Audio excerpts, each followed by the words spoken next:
Okay, so let's start with, again, a stock bike, 1919 front and rear. Right now, almost all these bikes come with the smaller, kind of thinner CST tires. And so we'll talk through our upgrade path for 1919 front and rear. Then we want to transition over to a 1619 inch setup like I have on my bike. Couple obvious benefits there. Going with a 16-inch rear means the tire is what feels like twice as wide. Gives me a ton more traction, more confidence. A taller sidewall, which means I can run 12 psi in the rear with no tubeless setup, no rim lock. Been running this kind of setup for better part of a year, not one flat yet, right? Because these moto tires can handle way more than a 115-pound Surron. So 16 in the rear, I love a couple different tires that we'll take you through, and then an upgraded 19 on the front. You can even keep your stock 19-inch front wheel, which makes this a really good starting package if you're thinking about going with a upgraded wheel and tire combo. Right. Yeah. For $500, you can transform your Surron into something that you wish had come straight from the factory. Yeah. It's a gigantic transformation to go to a 1619. And the other really great thing about the 16-inch rear and why it's one of our favorites is the tire selection is incredible. There are so many tires you can put on the rear of this bike with a 16-inch. Including gummy tires, which is something you can't do with the 18s or the 19s. Okay, so now we're going to talk about 1619. So using my personal bike, there's a reason I keep this size on my bike. One is we talked about the sheer variety of rear tires that are available for a 16-inch rim. I also like how much thicker the sidewall is. Again, I run 12 psi on the rear and still haven't gotten a flat, but I can feel a massive difference in traction. So in keeping a 16-19-inch setup on the smaller Surron chassis, it keeps the bike very nimble and agile, and I can just kind of throw the bike around. I don't feel like I need any power upgrades.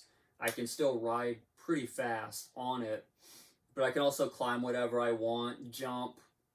You see that in a lot of our videos, just climbing up rooty, rocky, really tough terrain, and it can handle it extremely well.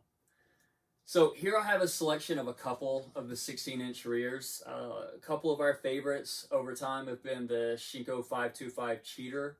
I've had the Bridgestone X30 on my bike in the past. I really like it. Right now I'm running our Midas setup, which is one of the lighter weight tires that we have. This is a Tusk Recon T35. We actually sell these both front and rear. Very, very popular tire. And then there's a few others, like as you can see down below me, is we can even put a paddle tire on the 16-inch rear. So that's just a quick teaser for one of the videos that we have coming from the dunes. The reason we've often recommended going 16-19, again, flat protection, immediate traction difference, is it does keep the kind of natural characteristics of the bike. I don't feel like I need any power upgrades immediately. It just feels like a good upgrade path for the bike, but it feels like a massive benefit when you're actually riding the bike. I'm more confident, more comfortable. I can ride through harder, tougher terrain, and it's just a really good setup. It's like our go-to. From a price perspective, as we mentioned earlier, you can just upgrade your rear 16-inch wheel. Then all you need to do is purchase a 19-inch front tire and heavy-duty tube that you can put on your own stock rim, completely transform your bike from what feels like a stock e-bicycle in a way, with a stock Surron.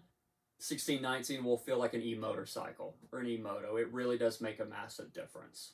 The only other thing that you would notice from our videos is the performance. So I talk about the feel when riding it, but 1619 setup, always ends up at the top of our leaderboard for all of our shootouts. I think most of us really prefer to stay this size, especially if you're not going to overpower the bike with like a back 8000 or something else that's really going to be running 12 to 15 kilowatts. So I would go 1619 as my first upgrade. As you can tell on my bike, I'm still running the stock controller.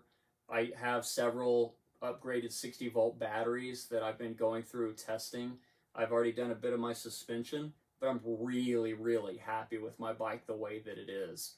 It's not nearly as fast in the wide open, big, huge terrain as Brian's 18 21-inch monster bike, but I love it. I feel like I can throw it around. I'm not tired. It's agile, it's nimble, it's just fun to ride. So I ended up having a big smile on my face every time we go out.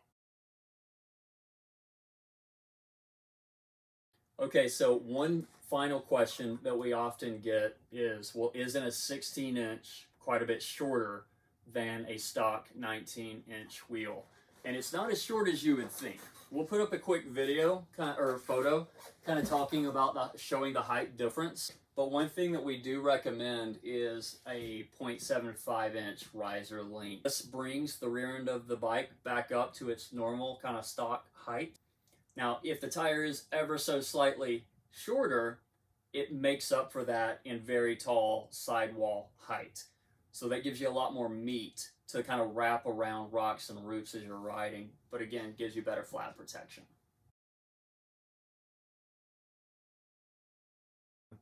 And that's actually another question that comes up a lot. People ask when they buy a wheel set from us, are they going to have to dish or modify the rear tire to fit? And the answer to that is no. Yeah. We test every single wheel we build for the proper clearances. We actually manufacture our own hub, which has moved the center line of the rim away from the chain by 1/8 of an inch. And because of that, we don't have chain clearance problems on all the wheels and tires that we sell. They come when you open your package, it's ready to bolt onto your bike and ride. There's only one other question we get is mountain bike wheels. Yeah. Something that it scares me to death. Sometimes people ask, well, can I put a mountain bike wheel and tire on the front of my Surron? Because after all, they have mountain bike suspension on them. They were built for a 30-pound mountain bike. And so we'll never sell them because I just think it's a liability. It scares me. The tires aren't strong enough. The wheels aren't strong enough. The rims are too thin. The spokes, I could go on. Yeah. But please don't put a mountain bike front wheel on your Surron. Yeah.